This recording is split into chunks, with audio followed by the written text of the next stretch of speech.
bonjour à tous. Bienvenue sur les matinées de l'infométier, les métiers de l'industrie pharmaceutique. Et puis, nous allons faire un zoom sur les métiers de la bioproduction. Donc déjà, dans un premier temps, je vais commencer par vous présenter les intervenants. Donc, nous allons avoir une présentation de la filière par Monsieur Deroudille, qui est donc chargé en performance environnementale donc chez Pôle Pharma. Ensuite, il nous parlera du métier de pharmacien industriel et nous allons accueillir donc Fantine Ledru, qui est apprentie à l'EasyTech et qui apprentie aussi donc chez Sanofi. Elle fait son alternance là-bas. Et puis ensuite, je vous donnerai un complément d'information en lien avec les métiers de cette filière à partir de notre site Destination Métiers, de vous donner des compléments d'information. Alors, pour commencer, de quoi est-ce qu'on parle au niveau de cette filière, le secteur d'activité? Donc, l'industrie pharmaceutique, globalement, c'est un secteur économique qui va regrouper différentes activités et que M. Deroudille va nous détailler, qui sont principalement donc, des activités de recherche, de fabrication et de commercialisation de médicaments pour la médecine humaine ou bien vétérinaire.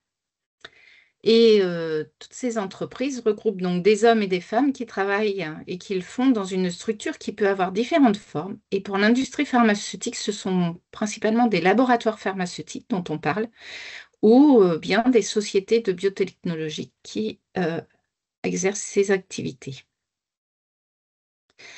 Et donc, qu'est-ce que la biotechnologie? Donc, je viens de vous en parler. Donc, la biotechnologie, c'est vraiment quelque chose sur lequel on est en train de travailler de plus en plus en Normandie. Et c'est une branche donc, de la science qui associe la biologie et la technologie, comme on l'entend dans biotechnologie. Et elle utilise donc des cellules vivantes ou l'un de leurs composants pour développer des produits ayant des objectifs précis. Donc, dans le secteur de la santé, par exemple, ça va être la recherche de vaccins ou de thérapies géniques ou la fabrication de médicaments. Et donc, les biomédicaments, c'est une nouvelle génération de traitements. Ce sont des biomédicaments qui regroupent diverses classes de médicaments dont le point commun est de faire appel à une source biologique comme matière première du principe actif qu'ils renferment. Et on les distingue des médicaments dont le principe actif est issu de la synthèse chimique, qui restent les médicaments les plus représentés dans la pharmacie actuelle. Mais on va revenir sur cette explication-là derrière. Voilà. Donc, le biomédicament, aujourd'hui, il faut savoir qu'on a un projet BioT2 en Normandie qui donc est en lien avec France 2030. La France, elle a affiché une volonté nationale forte de devenir un leader de la bioproduction et des biothérapies d'ici 2030. C'est une ambition qui est déployée dans le territoire par un fort soutien à l'innovation et à la réindustrialisation du territoire afin de produire d'ici 2030 20 biothérapies sur le territoire. Donc, la Normandie est inscrite dans ce programme et on reviendra dessus, mais vous avez en bas de cette diapo-là, effectivement, le lien pour aller sur le site BioT2 Normandie, où vous avez différentes ressources, mais je vous en reparlerai à la fin.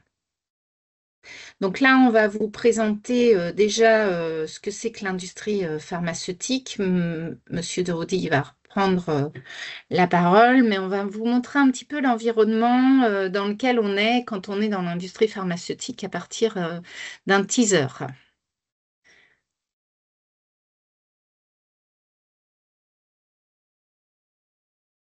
Quentin, je te laisse lancer le teaser.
vois que le collège Racine vient de se connecter. Bienvenue au collège Racine, de nous rejoindre évidemment.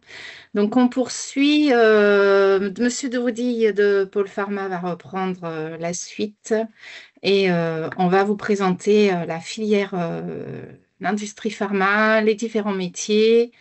Euh, et donc, qu'est-ce que déjà, Monsieur de Roudy, l'industrie pharmaceutique française? Oui, bon, bonjour à tous. Donc effectivement, je suis là aujourd'hui pour vous présenter, pour commencer l'industrie pharmaceutique. Et puis après, on fera un focus plus particulier sur le métier, enfin sur les différents métiers de pharmacien industriel. Donc effectivement, l'industrie pharmaceutique, c'est la production de médicaments, qu'ils soient à destination humaine ou vétérinaire. Aujourd'hui, alors depuis le Covid, mais c'était déjà un peu le cas avant. La France s'est fixée comme priorité d'assurer sa souveraineté sanitaire. Et l'industrie pharmaceutique aujourd'hui est un secteur majeur de l'économie française. On était précédemment le premier producteur en Europe de médicaments. Aujourd'hui, on est à la 5e place. Mais l'objectif, c'est effectivement de retrouver cette productivité et cette souveraineté sanitaire. Et la région Normandie, dans l'industrie pharmaceutique française, est très bien représentée, puisqu'il y a beaucoup d'entreprises pharmaceutiques, de sites de production qui sont installés en Normandie. Et tous ces sites jouent un rôle important dans la production des différents médicaments fabriqués en France.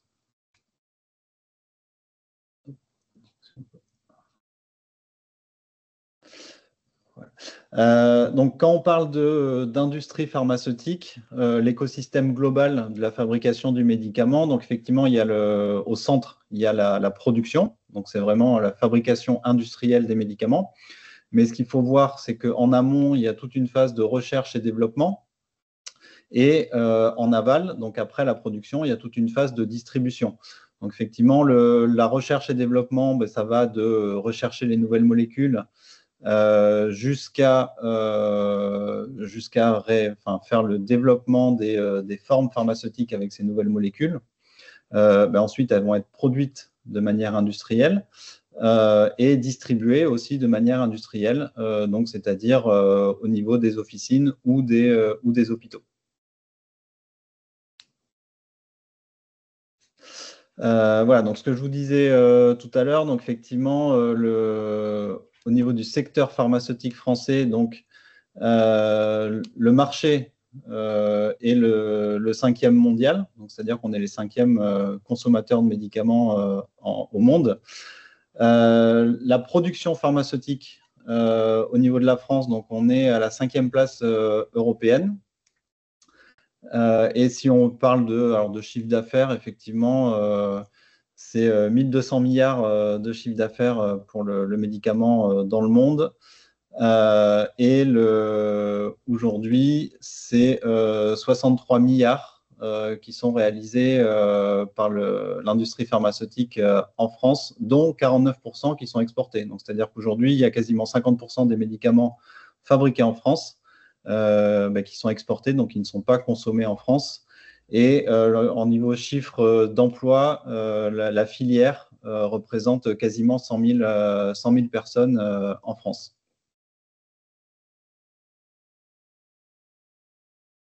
Alors, si on fait un focus maintenant sur la répartition géographique des salariés de l'industrie pharmaceutique en France, en première place, effectivement, c'est la région Île-de-France. Ensuite, Auvergne-Rhône-Alpes et en 3e place, la région Normandie. Ce qu'il faut juste avoir en tête, c'est qu'au niveau de la région Île-de-France, il y a beaucoup de sièges sociaux, donc c'est-à-dire beaucoup de bureaux. Donc en fait, si on regarde vraiment l'activité industrielle, donc le volet usine, donc que ce soit développement ou fabrication, production, la première région en termes d'emploi, ça va être Auvergne-Rhône-Alpes, et ensuite Île-de-France et Normandie. Voilà. Voilà. Donc effectivement, c'est le 3e bassin d'emploi, c'est le 3e bassin d'emploi de l'industrie pharmaceutique au niveau de la région Normandie. avec un gros pôle à Val-de-Reuil notamment, et après beaucoup d'usines quand même qui sont réparties sur tout le territoire normand.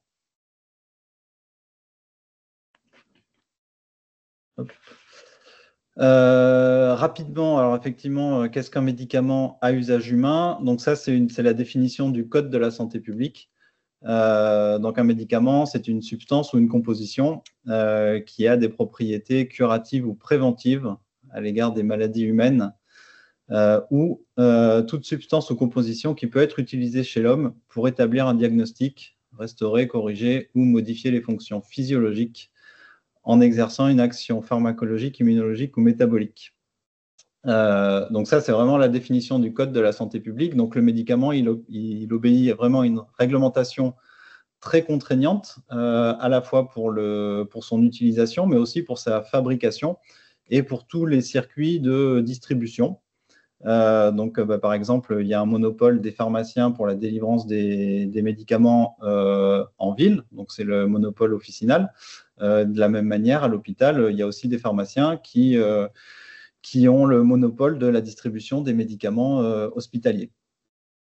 Et au niveau de la fabrication, il y a tout ce qu'on appelle les bonnes pratiques de fabrication, donc qui est un code de la même manière que le code de la santé publique, que tous les industriels doivent respecter pour s'assurer de la qualité des produits fabriqués. Et donc un médicament contient un ou plusieurs principes actifs.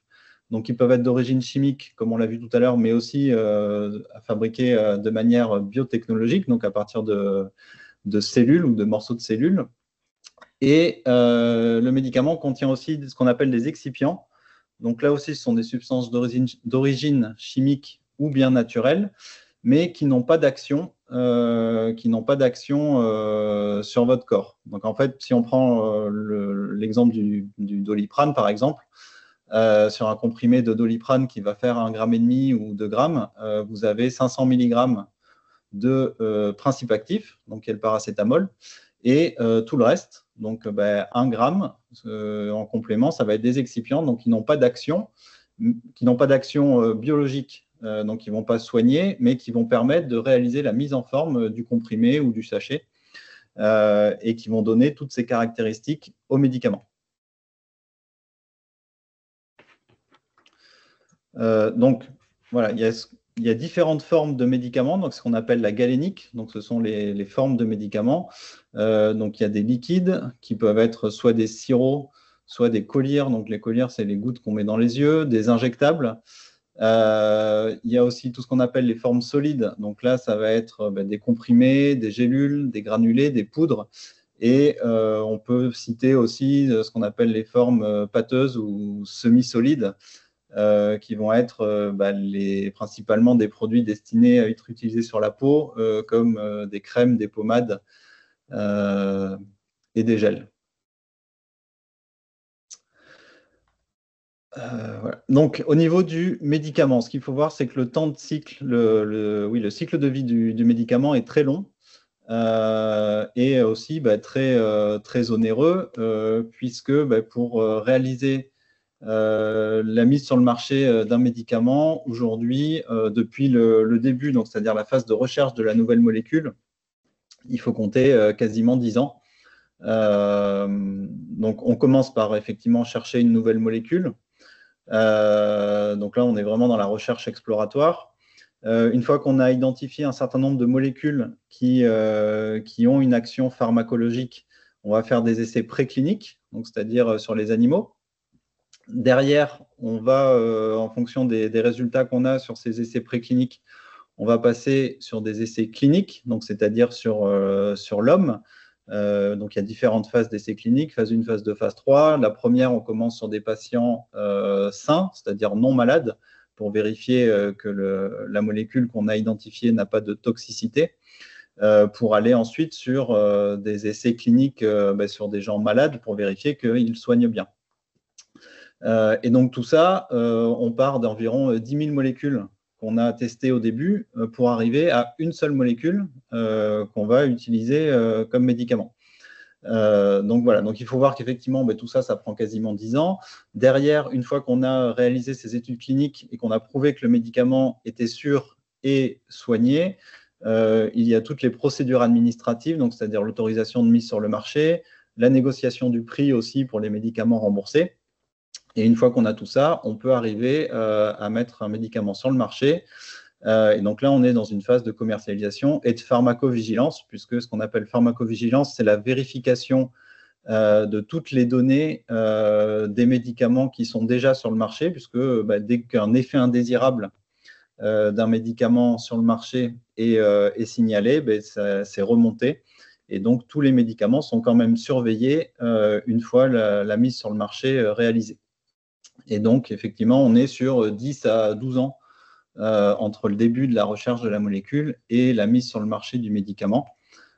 Et on parle d'un coût à peu près d'investissement pour mettre un médicament sur le marché d'1 milliard d'euros.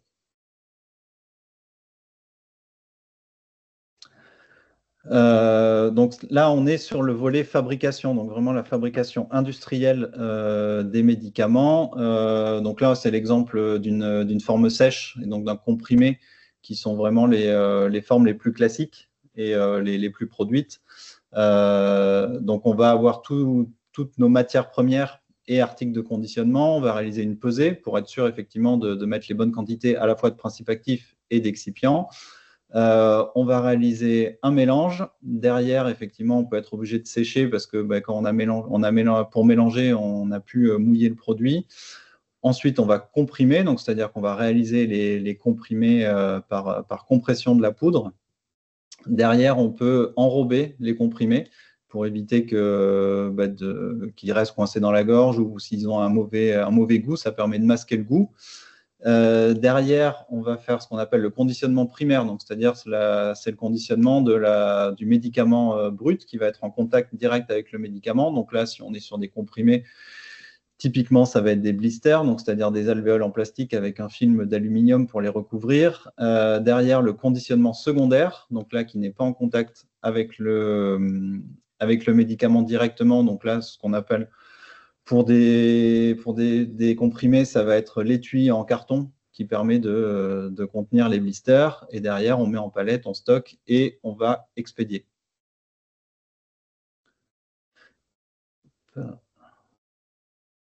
Donc, au niveau des emplois, donc dans l'industrie pharmaceutique, il y a une multitude d'emplois. Aujourd'hui, on parle de quasiment 150 métiers différents dans l'industrie pharmaceutique.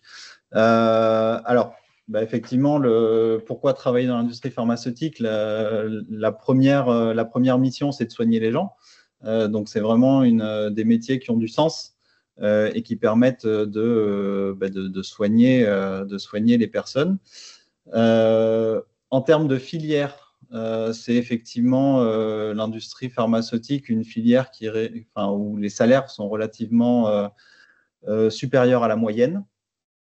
Il y a aussi des possibilités de carrière avec accompagnement, puisque il existe effectivement un certain nombre de grands groupes, donc il y a des possibilités d'accompagnement et d'évolution au niveau des sites et des entreprises de l'industrie pharmaceutique. Il y a aussi une flexibilité, une mobilité sur les postes techniques et souvent les procédés de fabrication sont quand même relativement techniques et sophistiqués. Donc, effectivement, pour les gens qui sont intéressés par la technique et par l'innovation, c'est aussi une filière très intéressante. Et en termes de famille de métiers, donc effectivement, dans la filière, il y a plus d'un tiers des métiers qui sont liés à la production, donc sur les sites industriels. Et ensuite, à peu près un quart sur le volet promotion et commercialisation. Donc là, on est sur de la gestion de commercialisation. Donc, ça peut être de la visite médicale, ça peut être de la visite pharmaceutique, ça peut être aussi de tout ce qui va être gestion de la publicité. Et ensuite, tout ce qui va être service support, recherche et développement aussi. Il y a quand même en France un certain nombre de sites de recherche et développement au niveau de l'industrie pharmaceutique. Et après, tout le volet qualité, qui est un gros pôle aussi au niveau de l'industrie pharmaceutique pour s'assurer de la qualité des médicaments fabriqués.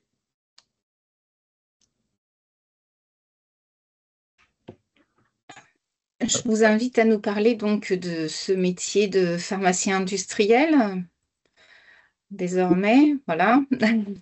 Ouais, alors, Qu'est-ce oui, que non. c'est? Alors, effectivement, on a mis le métier, mais c'est les métiers de pharmacien industriel, puisque si on peut juste revenir à la slide avec la frise du cycle de vie du médicament, s'il vous plaît. Juste avant, je crois. Ouais, voilà.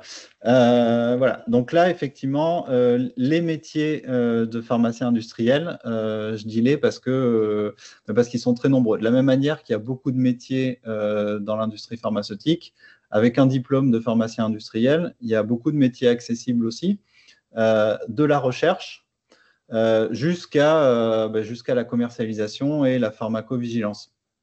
Donc effectivement, en tant que pharmacien, vous pouvez être dans un laboratoire de recherche pour réaliser le screening, c'est-à-dire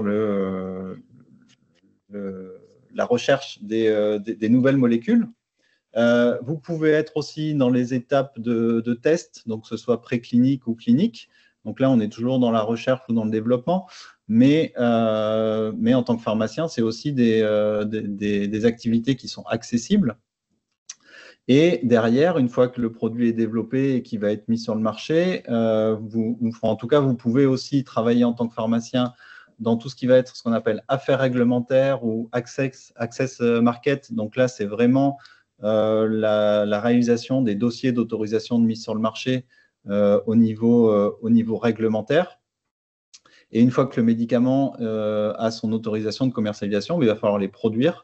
Donc là, au niveau production, il y a aussi beaucoup de métiers accessibles aux pharmaciens. Donc, on est effectivement sur le développement industriel, sur la fabrication, sur le conditionnement, sur tout ce qui va être aussi amélioration continue. Et évidemment, le volet qualité aussi, puisque c'est une part très importante de l'industrie pharmaceutique, tous les services qualité. Donc, ça va être le contrôle qualité qui va réaliser l'analyse des produits pour vérifier qu'ils sont conformes à leurs spécifications. Et puis, il y a l'assurance qualité qui, elle, est chargée de vérifier que tout est conforme. Donc, c'est-à-dire que la fabrication s'est bien passée, que les analyses du produit sont conformes et que le produit a été fabriqué en respectant tout ce qu'on appelle les bonnes pratiques de fabrication.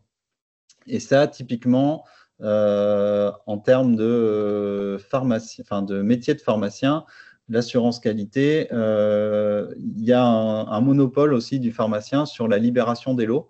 C'est-à-dire qu'aujourd'hui, quand vous fabriquez un lot de médicaments, il doit être obligatoirement libéré par un pharmacien. Donc, effectivement, il y a ce métier de pharmacien assurance qualité qui est très important et qui est aussi très recherché au niveau de l'industrie pharmaceutique. Et sachant que il y a aussi un quota, c'est-à-dire que en fonction du nombre de salariés sur site, l'entreprise doit avoir un certain nombre de pharmaciens inscrits à l'ordre. Donc, effectivement, le métier de pharmacien sur site industriel, c'est un métier qui, aujourd'hui, ne connaît pas la crise, puisqu'il y a une grosse demande de pharmaciens industriels inscrits à l'ordre pour respecter la réglementation. Et puis, sur le volet, donc aussi, ce qu'on appelle information médicale et réglementaire, là aussi, c'est ouvert aux pharmaciens industriels.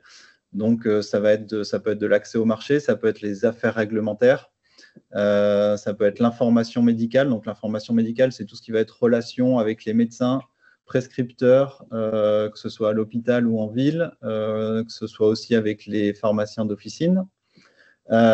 Et la pharmacovigilance, donc comme je vous disais tout à l'heure, tout ce qui est surveillance des médicaments qui sont déjà commercialisés. Donc voilà, donc ça fait vraiment effectivement un panel de métiers très important avec le même diplôme de pharmacien industriel, tout en sachant, comme on l'a vu tout à l'heure, que ce n'est pas parce que vous démarrez pharmacien de production que vous ne pouvez pas ensuite évoluer vers un poste en assurance qualité ou même vers un poste en développement ou sur des affaires réglementaires. Donc voilà, c'est vraiment un diplôme je vais dire, multitâche ou multi-activité qui peut vous offrir de très nombreux métiers tout au long de votre carrière. Donc, voilà. Si vous avez des questions, n'hésitez pas, je suis disponible. On pourra revenir sur le complément d'information par rapport à ce métier-là. Où est-ce qu'on peut trouver l'information par rapport à tout ce que vous nous avez présenté? Je le présenterai à la fin. Donc là, je vais inviter donc Fantine à nous parler qui est aujourd'hui donc ambassadrice formation et qui va nous parler de son parcours d'étudiante à l'ESITEC en apprentissage chez Sanofi. Bonjour Fantine.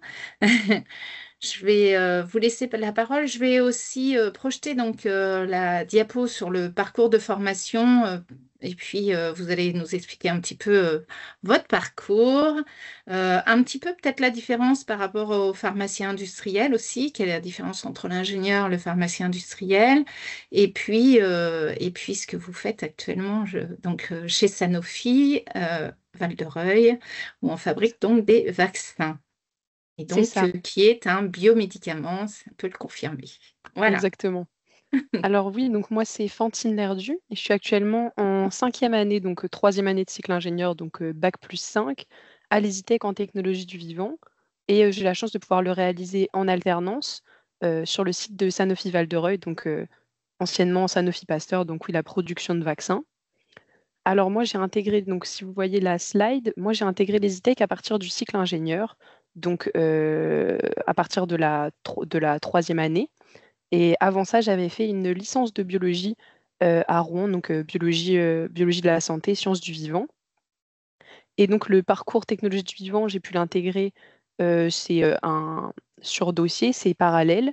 Mais sinon, maintenant, ce qui se fait beaucoup, c'est d'intégrer avec la première année, donc le cycle préparatoire intégré, avec une première année dans laquelle vous pouvez choisir de faire une option santé qui vous permettra, si vous réussissez, d'intégrer soit la licence, enfin le cycle ingénieur en technologie du vivant, soit des options, enfin le parcours médecine, pharma, euh, kinésithérapie.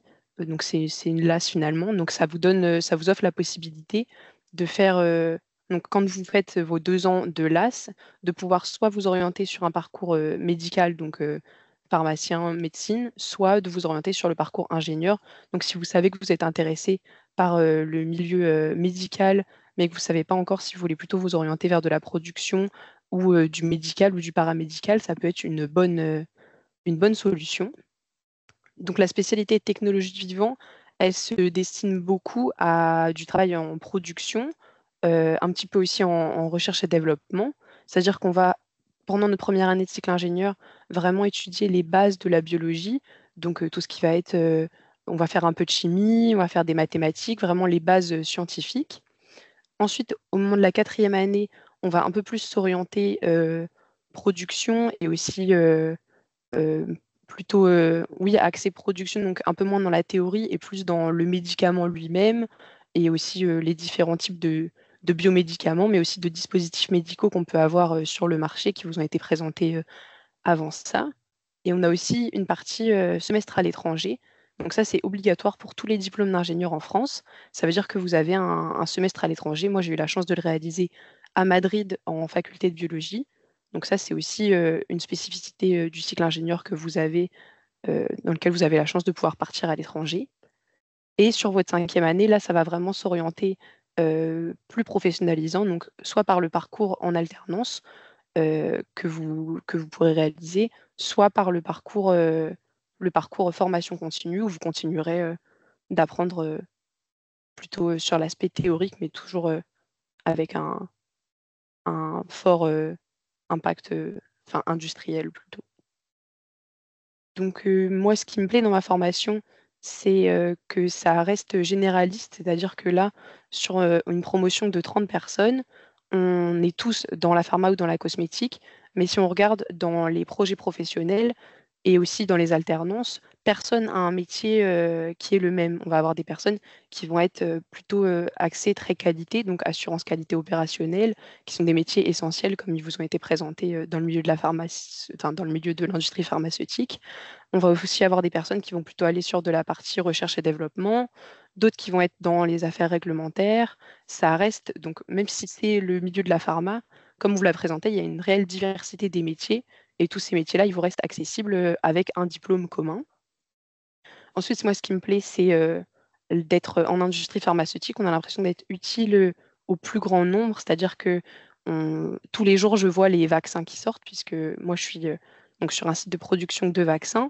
Et donc, on voit les vaccins produits, on sait qu'ils vont, chaque dose, c'est pour un patient, donc on sait que ces vaccins-là, ça a du sens, ça a du sens de les voir produits. Et, euh, et donc, tous les jours, on trouve du sens dans notre métier. Et dans la spécificité plutôt ingénieur, c'est qu'aussi on se dirige vers des parcours un peu donc à travailler en équipe, etc. Et ça, c'est très présent dans l'industrie pharmaceutique, l'importance d'avoir justement tous ces corps de métier qui vont s'allier ensemble pour assurer une production de la meilleure qualité possible pour le patient. Et donc, tout est orienté pour le patient. Si vous voulez que je précise un peu plus ce que je fais en alternance, je ne sais pas si c'est le propos, mais on peut. Oui, Donc moi, oui, vas-y. alors mon alternance donc, sur le site de Sanofi Val-de-Reuil, je la réalise sur la partie du process où on va venir remplir les flacons et les vaccins. C'est-à-dire c'est le moment où le vaccin qui doit être stérile, qui doit avoir aucune particule, qui doit être bah, vu qu'après on l'injecte dans le patient, il faut que ce soit c'est vraiment des paramètres très critiques pour s'assurer qu'on ne va pas contaminer le patient au lieu de lui apporter des soins. Et donc, je suis sur la partie répartition. Donc, au moment où on va venir mettre le vaccin dans le flacon et dans les seringues. Et donc, moi, ma mission dans ça, c'est de faire de l'amélioration continue. Ça veut dire que je vais essayer de mettre plein de choses en place pour que la production, que ce soit en termes de qualité, de productivité, se passe au mieux et qu'on s'assure que euh, on assure donc une production dans la meilleure qualité possible, à moindre coût, de ce vaccin, et donc que sa répartition se passe au mieux pour qu'après il puisse être envoyé et, euh, et donc après suivre ces étapes du processus pour être donné aux patients. Bien. Est-ce que si on vous avait dit quand vous étiez au collège ou au lycée que vous seriez ingénieur, c'était quelque chose qui aurait parcouru votre esprit, Fantine? Pas du tout. Moi, j'ai commencé, donc, comme je vous l'ai dit, avec une licence de biologie parce que j'avais cet attrait-là pour les sciences et les innovations dans les sciences, mais très axées santé. Et donc, j'avais plutôt cette image un peu recherche et développement où on pourrait un peu bah, proposer des solutions, etc. Et en fait, j'ai découvert le monde de la production et j'ai vraiment trouvé ma place puisque je vois le vaccin être fait. Chaque jour, je trouve du sens à être sur les lignes de production et tout ça. Mais c'est sûr que si on m'avait dit que je serais ingénieur en production, c'est des mots qui m'auraient peut-être fait peur, alors qu'au final, je me plais beaucoup dans ce que je fais. Et voilà. Ça, c'est important. Je pense que c'est Oui. qu'on en parle parce que c'est toujours difficile d'aller vers l'industrie aujourd'hui, Mm. alors qu'il y a énormément de métiers pas connus, que c'est caché derrière des murs et qu'on ne se rend pas compte en fait de la qualité du travail qui se passe derrière les murs d'une industrie pharma, je pense. Oui. Voilà. Euh, je, je vais reprendre la main, je vais vous parler des différentes ressources qui existent aujourd'hui sur le site Destination Métier, si Fantine a tout présenté, je pense. On pourra revenir dessus éventuellement après. Donc, en complément, voilà, sur notre plateforme Destination Métier, on a trois entrées. Mince. Trois entrées, une entrée où on va avoir de la découverte des métiers, donc la partie gauche, s'informer sur les métiers, et je reviendrai dessus après. Sur la partie jaune, vous pouvez compléter ces informations qu'on vous a données ce matin, si vous voulez, en allant euh, à la rencontre d'ambassadeurs métiers ou d'ambassadeurs formation qui sont sur cette plateforme. Vous pouvez leur envoyer des messages si vous avez des informations complémentaires dont vous avez besoin. Et puis éventuellement pour ces jeunes qui veulent, qui se disent bah finalement ça me plairait d'aller voir un petit peu ce qui se passe dans l'industrie pharma. On a quelques stages de proposer aussi et qui permettent de découvrir bah, cet environnement de travail, les différents métiers qui existent. Il n'y a rien de tel que l'immersion, donc à la fois des stages de 3 à 5 jours avec la convention de stage qui est disponible sur le site Destination Métier, qui est à renvoyer et qui sera signée par une de nos chambres consulaires. Donc là, entre autres, c'est pour les industries pharma, c'est la CCI.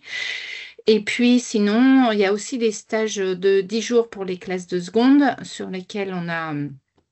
pour lesquels on a des propositions et qui basculent sur notre plateforme, sur la plateforme nationale, un élève, un stage.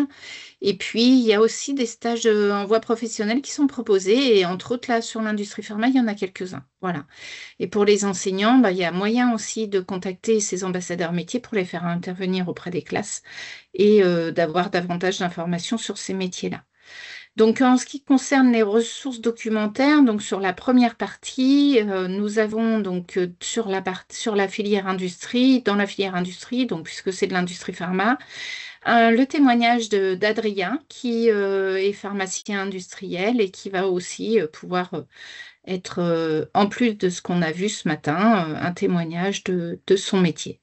On a aussi la partie pilote de ligne de production, donc une animation sur le pilote de production, ce qui était avant appelé en fait, le travail à la chaîne n'est plus du tout du travail à la chaîne aujourd'hui, puisqu'en fait, aujourd'hui, pour être pilote de ligne de production, il faut quand même avoir des compétences particulières pour pouvoir mener cette ligne de production. Et techniquement, on recherche bah, des gens qui sont aujourd'hui qualifiés. Ça ne se pilote plus du tout aussi simplement. Et c'est de plus en plus innovant en plus dans l'industrie pharma. Donc voilà. Alors, on a le site du Bioté de Normandie aussi, sur lequel vous allez pouvoir trouver multitude d'informations sur la partie biomédicaments, les différents parcours de formation. Voilà, tout un tas de ressources à votre disposition à partir de ce site-là. Et donc là, vraiment, je vous invite à y aller parce qu'il y a vraiment beaucoup de choses intéressantes en lien avec le biomédicament. Et sur notre site Destination Métier, toujours sur la partie industrie, tout en bas, sur la partie des partenaires, on peut retrouver aussi des ressources complémentaires qui sont issues de Pôle Pharma pour ce qui est le parcours pharma ou du LEM par rapport au métier de pharmacien industriel. Donc tout à l'heure, on vous a projeté une page sur les différents métiers de pharmacien industriel. Vous allez pouvoir les retrouver là par rapport au lien, donc pharmacien industriel, on bascule directement. Et puis, on a le Zoom de l'ONICEP aussi directement des métiers de l'industrie pharmaceutique qui est accessible directement aussi à partir de cette page-là. Pour les ambassadeurs métiers, je vous ai mis la cartographie. Vous voyez, il y en a partout en Normandie. Donc, en rose, on voit apparaître nos ambassadeurs formation et en bleu, nos ambassadeurs métiers. Et puis, donc les stages, c'est pareil, il y en a quelques-uns. Et vous voyez, il y a des entreprises aussi. Donc là, en jaune, c'est plutôt des entreprises qui acceptent de recevoir des candidatures spontanées. Donc, si vous avez des stages à faire au cours d'un parcours de formation, ces entreprises-là acceptent les candidatures spontanées. En ce qui concerne ma présentation, voilà, c'est terminé. Vous pouvez retrouver aussi donc, le Bio T2 sur nos salons. On a de la démonstration métier aussi. Donc, je vous invite à venir sur les stands de présentation et de découverte de ces métiers-là. Et, donc, on n'a pas eu de questions en amont. Donc moi, est-ce qu'il y a des petites choses à rajouter de votre part, Monsieur de Ruilly ou Fantine? Non. Non, non, non. Non, je ne sais pas s'il y a des questions sur la formation en elle-même mais Non, non, non. Tout est bon là, il n'y a pas de questions particulières. Bah écoutez, je vous remercie beaucoup de votre attention et je vous invite à regarder, à visualiser nos matinées d'infométiers sur tous les sujets et surtout d'être curieux par rapport à l'industrie pharma qui regroupe plein de métiers inconnus et des beaux métiers. À une prochaine fois. Au revoir.